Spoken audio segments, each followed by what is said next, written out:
El Comité de Familiares de Presos denuncia que físico fueron trasladados desde la cárcel El Encuentro en Santa Elena hacia la regional de Guayaquil. El SNAI no responde y la ministra de Gobierno dice que es para precautelar su salud por un caso de tuberculosis.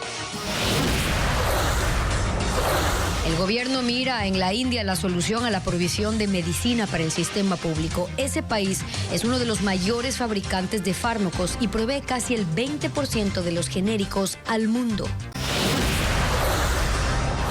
2 obras se deben construir para completar el plan de protección de la hidroeléctrica Coca-Codo Sinclair ante la erosión del río Coca.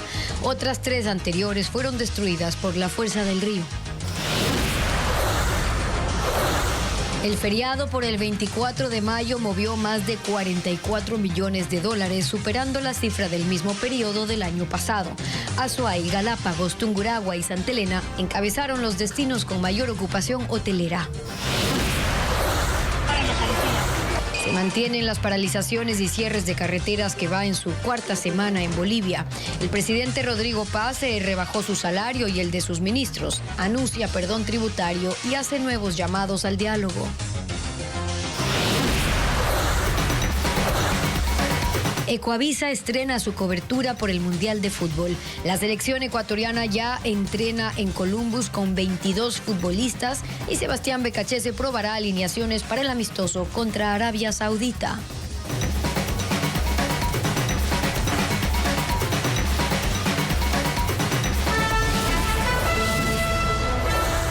Las noticias en Televistazo con Pedro Jiménez y Stephanie Espín.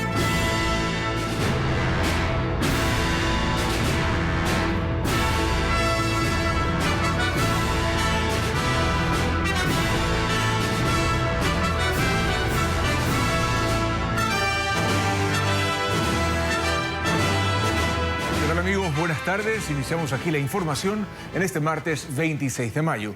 El Comité de Familiares por una Vida Digna denunció que 35 privados de libertad con desnutrición y deterioro físico han sido trasladados de la cárcel del Encuentro hacia la regional de Guayaquil. El SNAI no se ha pronunciado, Pedro, mientras la ministra de Gobierno, Natalie Morillo, dice que fue para precautelar la salud de los reos por un caso de tuberculosis, pero no confirmó la cifra de internos.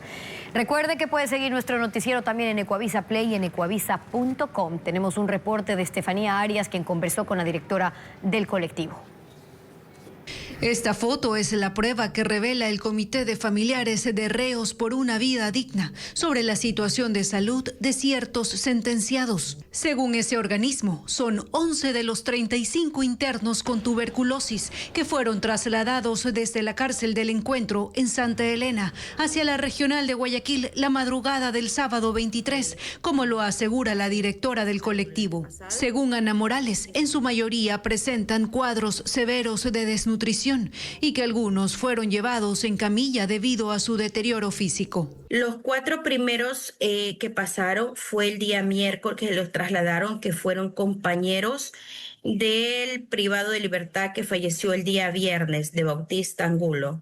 Y los 31 que pasaron en este fin de semana vienen a ser en total 35 privados de libertad de la cárcel del Encuentro hacia el CRS 4 Guayas. Morales presenta un listado con los nombres de los presos trasladados y denuncia un hermetismo por parte del Servicio Nacional de Atención Integral. Asegura además que hay contradicciones en los reportes emitidos por el SNAI. El viernes le mandan el correo directamente del SNAI, de la cárcel del Encuentro.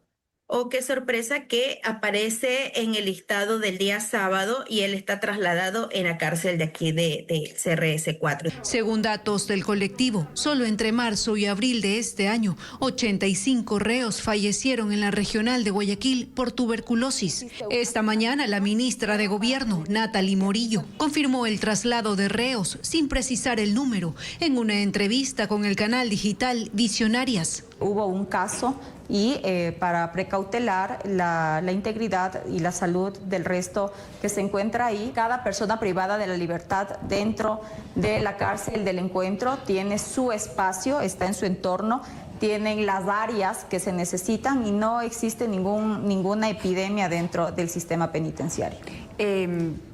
si hay un riesgo Desde el sábado 23, Televistazo, así como otros medios de comunicación, solicitó información y vocería al SNAI. Sin embargo, hasta el cierre de este reportaje no hubo respuesta a ninguno de los mensajes enviados al chat creado por la entidad. Asimismo, se solicitó información vía correo electrónico y tampoco hubo contestación. El Comité de Familiares por una Vida Digna señaló que no descartan realizar un plantón en Quito exigiendo al gobierno una respuesta. Esta mañana fue allanada la Fiscalía de Manta. La policía cercó el exterior del edificio mientras se desarrollaba la diligencia, aunque no se han revelado detalles oficiales sobre este operativo, pero se conoció que entre las áreas revisadas estuvieron las oficinas de los 2 secretarios de esa institución asesinados la tarde del viernes a pocos metros de la Fiscalía. No se reportaron detenidos en esta ocasión.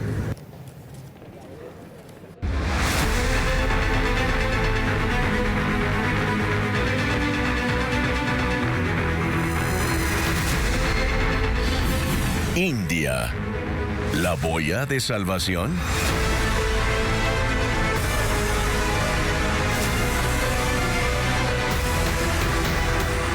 La India es líder mundial en la producción de medicamentos genéricos y se le conoce como la farmacia del mundo por la producción a bajo costo. El gobierno anunció la compra centralizada de medicinas a ese país para abastecer al sistema de salud pública. Paul Romero con el informe. Para enfrentar la crisis del sistema de salud pública, el presidente Daniel Noboa anunció la adquisición de medicinas a la India mediante una negociación directa de gobierno a gobierno. No se han revelado detalles del acuerdo, como el tipo de medicinas, cantidad, empresas participantes, montos de inversión. Lo único que se conoce es que un primer lote llegaría en 3 semanas. La industria farmacéutica de la India es una de las más grandes del mundo, que suministra el 20% de todo tipo de medicamentos genéricos globales y hasta el 60% de vacunas, con más de 3.000 empresas a precios considerados razonables.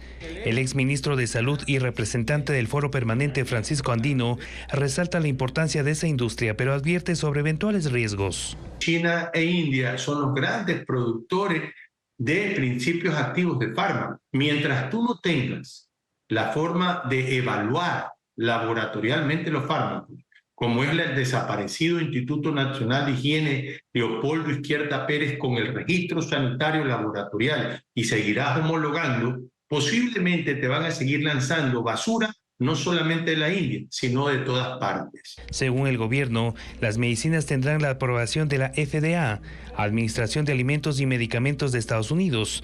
Entre las más solicitadas a la India a escala mundial están cardiovasculares, antidiabéticos, antiinfecciosos, respiratorios, gastrointestinales, oncológicos. Andino señala que el desafío del gobierno será garantizar la eficacia de las medicinas que lleguen al Ecuador. Sin control interno, sin soberanía de evaluación, puede ser un riesgo peor. Consideró que el problema de fondo en el sistema de salud pública es el modelo de gestión, que a su criterio debe ser descentralizado. En el 6º día de juicio, en el caso Sinohydro, la Fiscalía General llamó a rendir su testimonio al perito que realizó 2 informes respecto a los documentos recabados en los allanamientos a la empresa Recorsa. Como parte de su labor, leyó una serie de pagos que supuestamente había realizado Sinohydro a esta compañía a través de Citibank. Por servicios de consultoría se allanaron varios pagos de $1 millón. La Fiscalía ha anunciado la participación de 100 testigos y peritos como parte de su prueba. La erosión del río Coca avanza pese a los trabajos para ralentizar este proceso. El río ha arrasado 2 diques artificiales y un puente que fue clave para la construcción de la hidroeléctrica Coca-Codo Sinclair. Diego Puente presenta cuáles son las nuevas obras que propone el gobierno.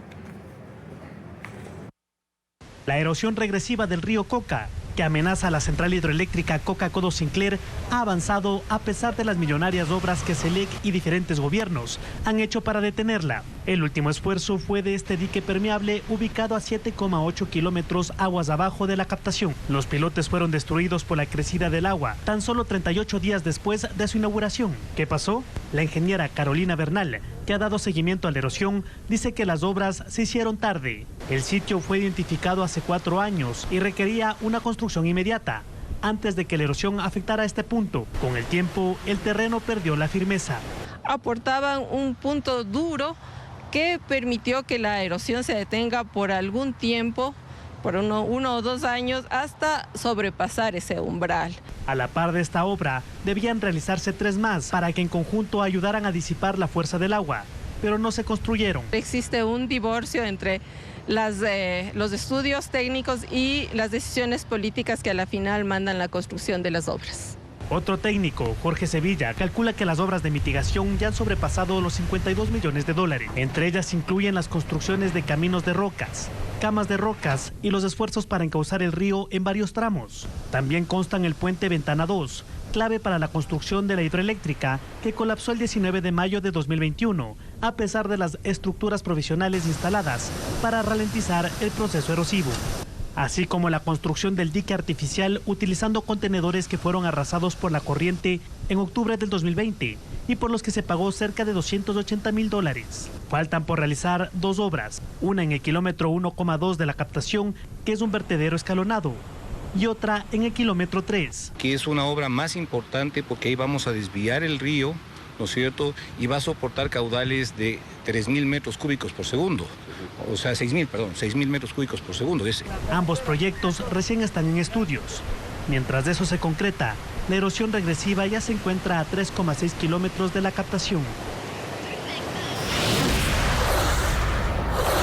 El presidente de Bolivia, Rodrigo Paz Pereira, rebajó su salario y el de sus ministros. Ha anunciado también perdón tributario a varios sectores y hace nuevos llamados al diálogo para superar la crisis interna. Culpa a facciones políticas vinculadas con el expresidente Evo Morales de intentar frenar el camino del progreso en el país.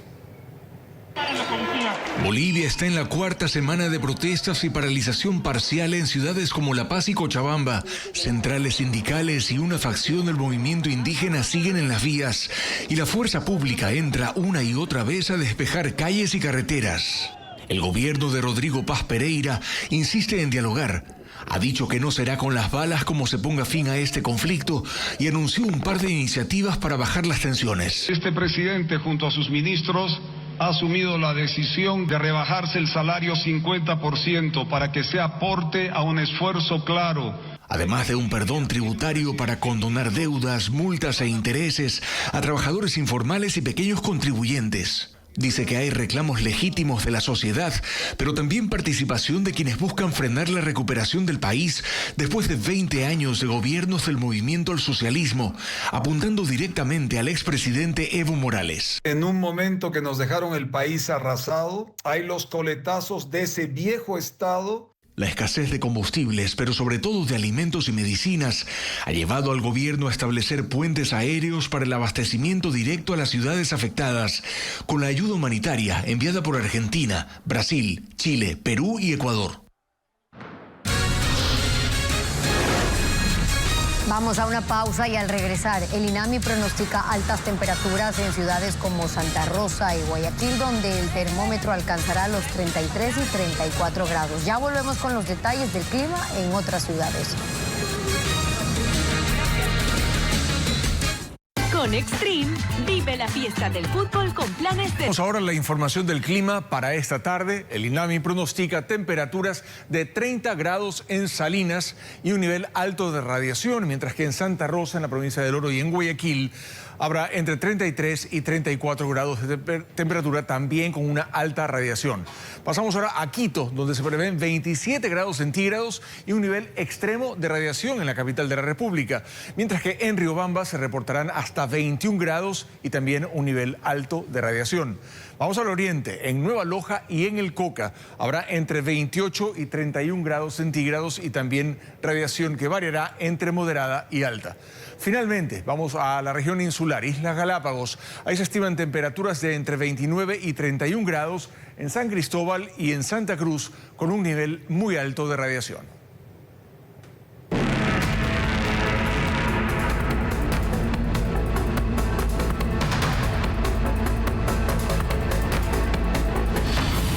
Aquiles, juicio, cárcel y alcaldía. Por segunda ocasión no se instaló la audiencia de vinculación a la instrucción fiscal del caso Goleada. Estaba previsto que este lunes sean procesadas penalmente la esposa del alcalde de Guayaquil, Aquiles Álvarez, su madre y otras personas, pero el juez decidió posponer la diligencia. Fabiola Santana con los motivos. La audiencia de vinculación de la esposa y la madre de Aquiles Álvarez, Fiorella Icaza y Yoconda Enríquez, otras 3 personas y 9 empresas más al caso Goleada, no se instaló por segunda ocasión. Ocurrió porque algunas compañías no fueron notificadas, pues en marzo sus representantes legales renunciaron. Este martes, el juez anticorrupción Jairo García dio un plazo de 24 horas a la Superintendencia de Compañías y Registro Mercantil para que informe quiénes son los nuevos representantes legales, los administradores subrogantes o miembros del directorio a fin de notificarles y volver a convocar la diligencia. En esta ocasión, el juez permitió el ingreso a la audiencia de personas externas al caso, pues el tipo penal fue cambiado de delincuencia organizada a lavado de activos. La expectativa se mantiene por las medidas cautelares que se puedan dictar contra los miembros del entorno del alcalde de Guayaquil, que pueden ir desde la prisión preventiva hasta la presentación periódica y prohibición de salida del país. La instrucción fiscal del caso Goleada concluirá el 11 de junio.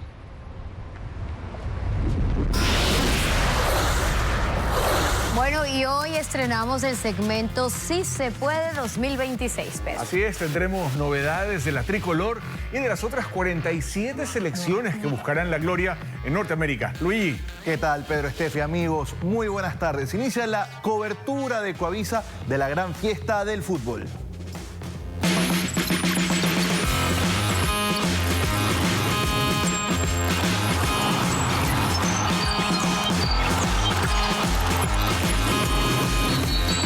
Sí se puede 2026 es auspiciado por Kia, movement that inspires.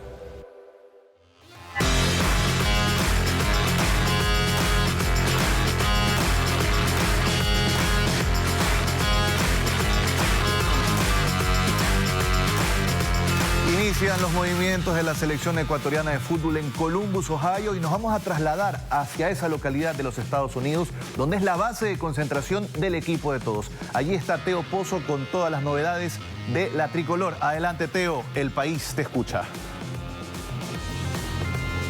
Hola Luigi, ¿cómo estás, amigos, amigas? Muy buenas tardes. Nosotros seguimos, sí, acá en Columbus, donde concentra la selección ecuatoriana de fútbol y toda esta preparación alrededor del evento mundialista. Les informamos que hoy Ecuador empieza a entrenar a doble jornada. En horas de la mañana el equipo trabajó aspectos físicos y en horas de la tarde el entrenador va a realizar una práctica de fútbol formal para empezar a definir el equipo titular para enfrentar a Arabia Saudita, también para que los jugadores conozcan la idea que quiere implementar este cuerpo técnico en la Copa del Mundo y también en el amistoso, tomando en cuenta que van a haber varios jugadores juveniles y también algunos que podrían debutar en el equipo principal de la selección nacional.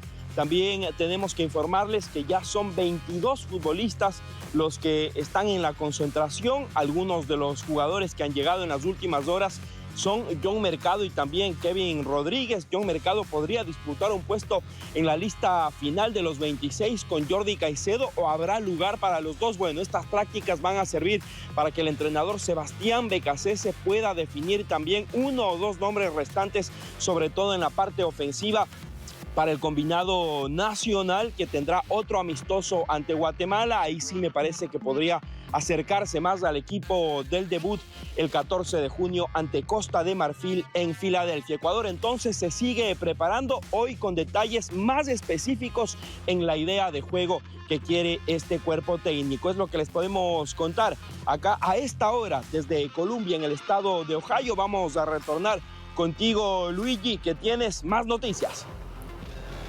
Claro que sí, Teo, y estaremos atentos a ese y otros informes más que nos lleves desde Columbus, Ohio. Se levanta el telón de la mayor fiesta deportiva del mundo. Esta copa estrena formato, más equipos, más partidos, pero el objetivo sigue siendo el mismo: alcanzar la gloria.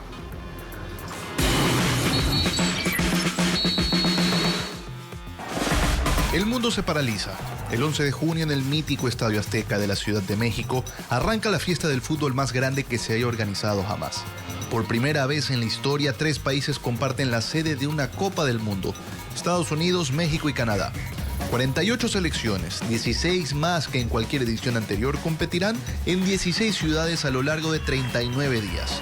El torneo este de julio, el estadio MetLife en Nueva Jersey coronará al nuevo campeón del mundo, un título que Argentina defenderá con Lionel Messi en su última Copa del Mundo. La fiesta está por comenzar y nosotros estaremos ahí para contársela.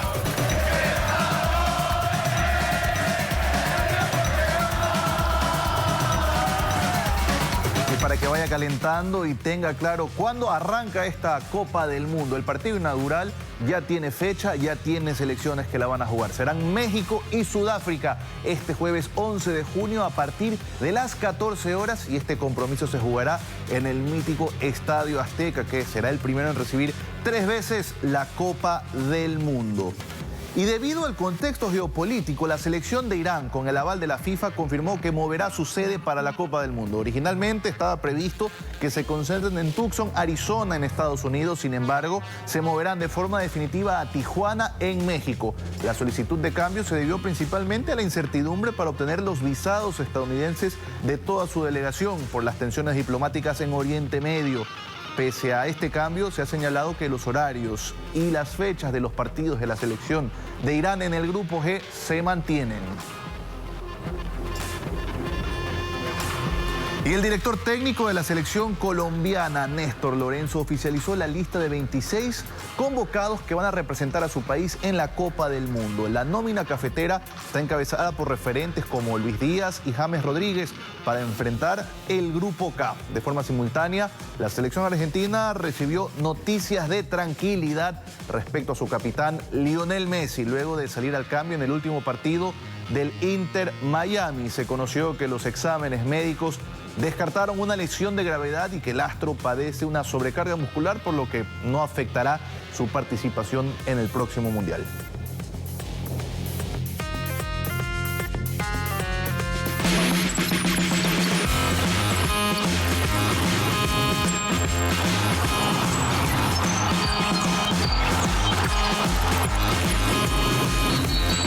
Sí se puede 2026 fue auspiciado por Kia, movement that inspires. Un alumno fue agredido violentamente en los exteriores de una institución educativa del sur de Quito. Se presume que un adulto desconocido fue el responsable de esta agresión. En la imagen se observa una brutal agresión a un estudiante fuera de una institución educativa. El responsable sería un sujeto ajeno a la institución, que está ubicada en el sector de la ciudad Bicentenario, en el norte de Quito. Es una amenaza a los jóvenes, creo que es más en la jornada vespertina, pero también se tiene que tener cautela en la matutina.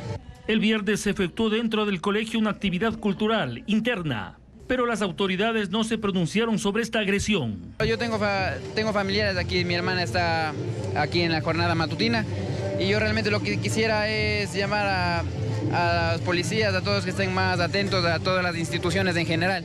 Esta madre de familia salió un momento para pedir ayuda a la policía. Todo esto ocurre a 200 metros de la unidad de policía comunitaria. Tiran la pelotita, que ellos no pertenecen a este sector, que vayan, busquen a los de Calderón. Entonces, ¿para qué está la UPC aquí? Porque la situación de inseguridad que viven los estudiantes fuera del plantel es insoportable.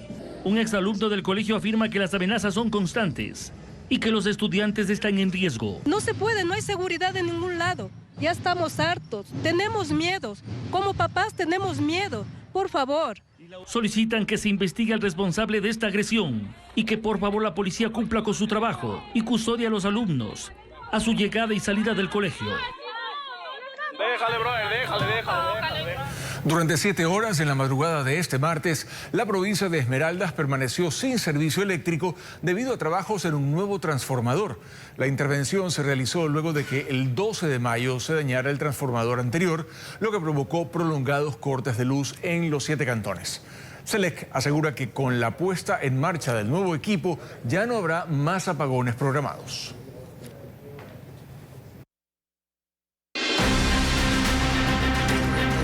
Está excluido el delito. ¿Quieres sabotear las elecciones?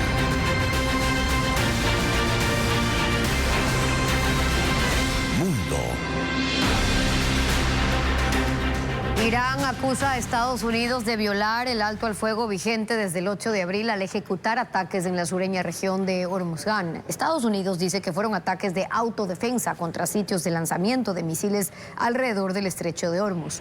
En este momento delicado para las conversaciones en el camino de un acuerdo, el gobierno de China ha hecho un llamado a respetar la tregua y respaldó la creación de una resolución política y diplomática, sobre todo de la cuestión nuclear, que mantiene elevadas las tensiones entre la administración Trump y la República Islámica. Chile reportó la expulsión de 80 migrantes indocumentados hacia Bolivia y a Colombia. Este fin de semana se concretaron vuelos para la deportación de personas en situación irregular o con antecedentes penales. Es el tercer operativo de ese tipo por vía aérea en lo que va del gobierno de José Antonio Kast, que desde que asumió el mando el 11 de marzo ha expulsado a 780 individuos.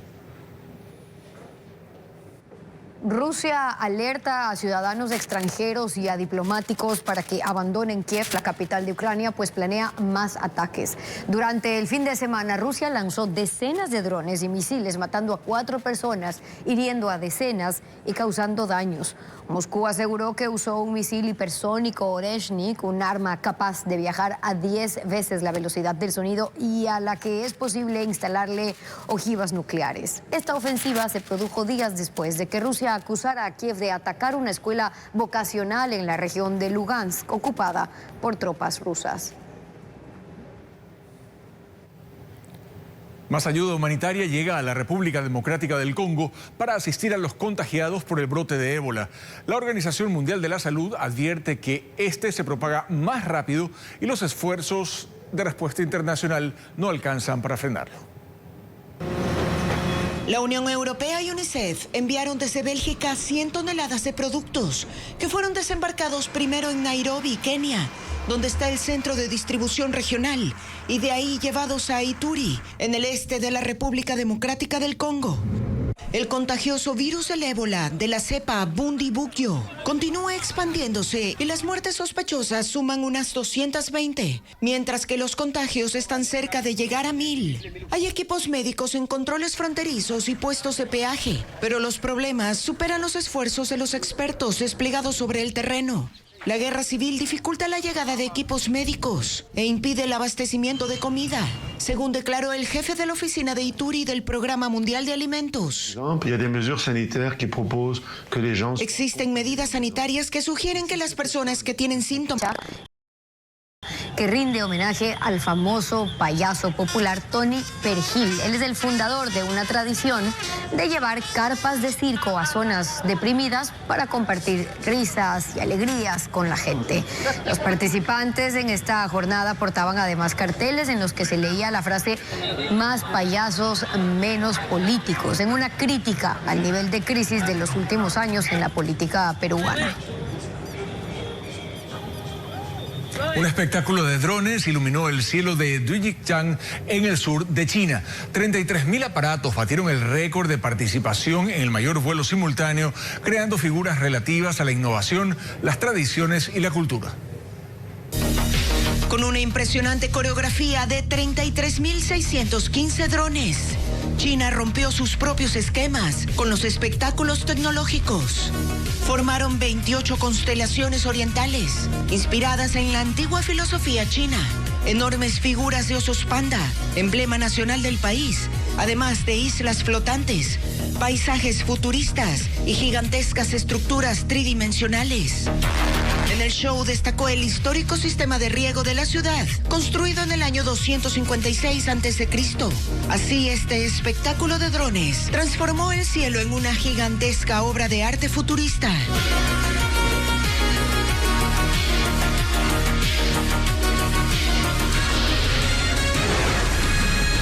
Luego de la pausa, Liga de Quito va por el liderato de su grupo frente a Always Ready en la Copa Libertadores. Ampliamos esta noticia en minutos.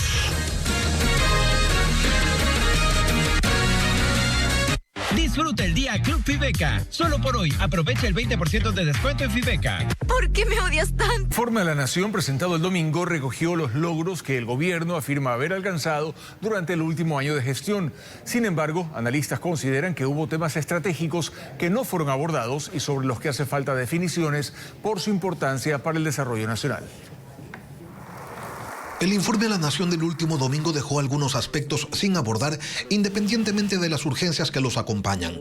El analista político Juan Rivadeneira señala que en el Ejecutivo la ausencia de planes programáticos es una marca de la casa. Añoramos quizá tener un gran programa que nos expliquen en mucho tiempo y que esté empaquetado como solía ocurrir antes, que me parece que también es importante, pero a vista cuenta de lo que ha pasado estos últimos años, no necesariamente el gobierno sí se ha caracterizado por presentar un plan. Que los informes de gestión son esos espacios en donde se destaca lo que se ha hecho bien, contaba Walter Spurrier, y en esa línea uno de los puntos altos de este último año es la diversificación del financiamiento. Y no hay plata para pagarlos. Y que si el informe no abordó algunos temas es porque la inseguridad se ha convertido en un activo político, un paraguas que justifica la falta de resultados o de gestión mientras se trabaja para reducirla. Tenemos un problema de seguridad, Lenin, y me parece que eso es lo que nos debe llevar la reflexión de hasta dónde podemos avanzar sin que el problema de seguridad de alguna u otra forma tome un cauce de gestión. Lo cierto es que el discurso dejó abiertas interrogantes en sectores sensibles que generan incertidumbre, lo mismo en inversionistas que en el ciudadano de a pie. No hay señales del gobierno hacia dónde va, no hay un plan económico que guía. El presidente no ha dicho vamos a hacer estas cosas en estos plazos para conseguir tales objetivos. No ha hablado de ese sector, se ha dedicado a hablar a un electorado más general que lo que quiere saber es qué me está dando el gobierno a mí. Los analistas coincidieron en que el enfoque de los contenidos recogidos en el informe tuvo un anclaje electoral, que bien podría ser el inicio de la campaña.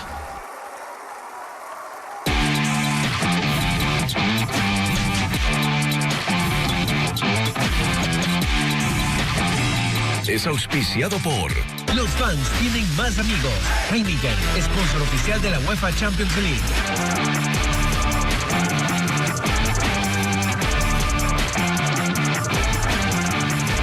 Quito buscará quedarse con el liderato de su grupo en la Copa Libertadores de América cuando reciba a Always Ready de Bolivia en el estadio Rodrigo Paz Delgado. El conjunto albo ya aseguró su clasificación a los octavos de final y ahora apunta a cerrar esta fase como el primero de la serie. Esto lo consiguió luego de la victoria 2-0 ante Lanús la semana anterior.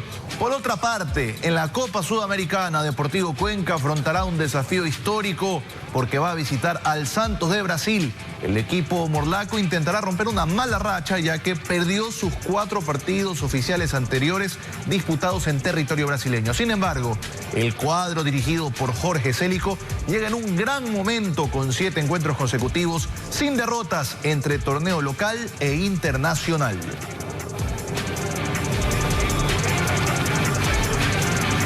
Y ayer se completó la fecha 15 del Campeonato Nacional. Queda una fecha para que se paralice todo por la Copa del Mundo y estos fueron los resultados. Independiente del Valle fue sorprendido por Libertad, que ganó 3-2, mientras que Mushugruna dividió honores y quedó 2-2 con Guayaquil City. Universidad Católica frenó la racha de Orense y le ganó 2-1 como visitante, mientras que Deportivo Cuenca en casa empató 1-1 con Liga Deportiva Universitaria de Quito.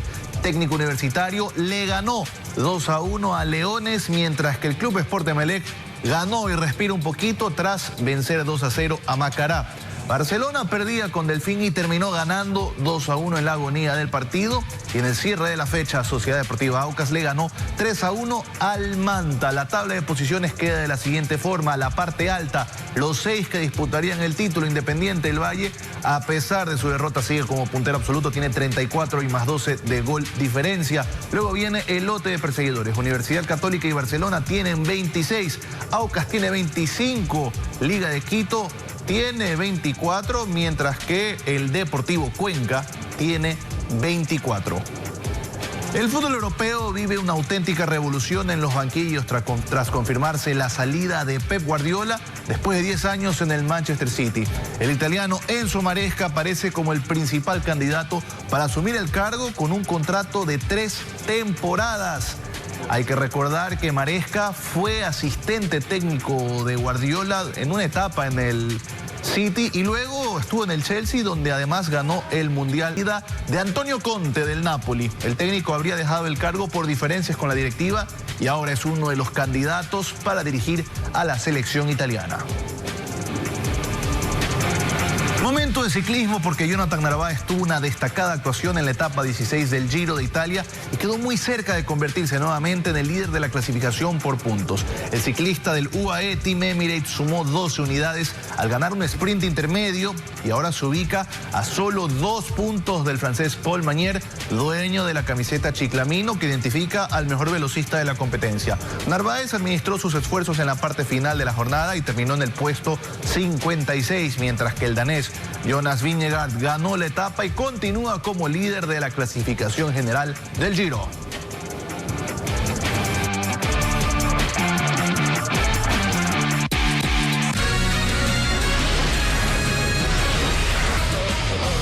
Gana una sala futbolera con la promo futbolera que más te hace tuntún. Estamos modo tri, estamos modo tri, estamos modo tri. El feriado del 24 de mayo dejó más de 44 millones de dólares en gasto turístico, un 17,62% más que el año pasado. Aunque los viajes crecieron poco, el consumo por desplazamiento sí fue mayor. María Gabriela Carpio con las cifras que dejó este asueto de 3 días. Un feriado no solo se mide por cuánta gente viaja, sino por cuánto dinero deja en cada destino. Y en el más reciente, el del 24 de mayo, el gasto turístico creció, según cifras del Ministerio de Producción. Pasó de 38,13 millones de dólares en 2025 a 44,85 millones en 2026. Es decir, hubo un aumento del 17,62%. También subió el gasto promedio diario por viaje. De 58 dólares en 2025 incrementó cerca de 67 dólares este año. Es decir, cada viaje dejó al menos 8,5 dólares más que el año pasado. El gobierno atribuye parte de este resultado a la reducción temporal del IVA al 8% para actividades turísticas. Desde la Federación Nacional de Cámaras Provinciales de Turismo reconocen que esa medida ayudó, pero advierten que no es el único factor que explica el aumento del gasto. Las cosas están un poquito más caras. Empresarios que aprovechan el feriado para subir las cosas. Y esto hemos dicho es contraproducente. Y ahí está el contraste. El país tuvo más gasto turístico, pero no necesariamente porque viajó más gente. De hecho, los desplazamientos turísticos llegaron a 672,000, apenas 2,71% más que en el mismo feriado del año pasado. La ocupación hotelera nacional también creció, aunque de forma moderada. Pasó de 34,10% a 37,40%. Las provincias con mayor ocupación fueron Azuay, con 61%, Galápagos con 60,83%, Morona, Santiago y Tungurahua con 51% y Santa Elena con 42,67%. Cuenca, el sector hotelero estuvo entre 70 y 75%. Un Montañita que estuvo al 100% y tiene un Salinas que estuvo al 80%. Adicional, venimos de un feriado de 4 días y usted sabe que el bolsillo de repente nos golpea. En este feriado también hubo aumentos importantes en el gasto turístico de Sucumbíos, Morona, Santiago, Tungurahua y Cotopaxi, según las cifras oficiales. La edición 52 de los American Music Awards se celebró anoche en Las Vegas y dejó como grandes ganadores a BTS y a Karol G. La agrupación surcoreana fue una de las más premiadas de la noche, mientras que la cantante colombiana recibió el premio a la excelencia artística en reconocimiento a su trayectoria e impacto en la industria musical. SZA se llevó el premio a Mejor Artista Femenina de R&B. Y así concluimos a esta emisión. Gracias por habernos acompañado. Recuerde que en ecoavisa.com puede conocer más detalles sobre las 48 selecciones que participarán en el Mundial, Pedro. Así es, y las noticias a toda hora también se actualizan en Ecoavisa Play y en nuestras redes sociales. Información verificada con el sello de Televistazo. Las noticias vuelven a las 7 de la noche. Que tengan todos una muy buena tarde.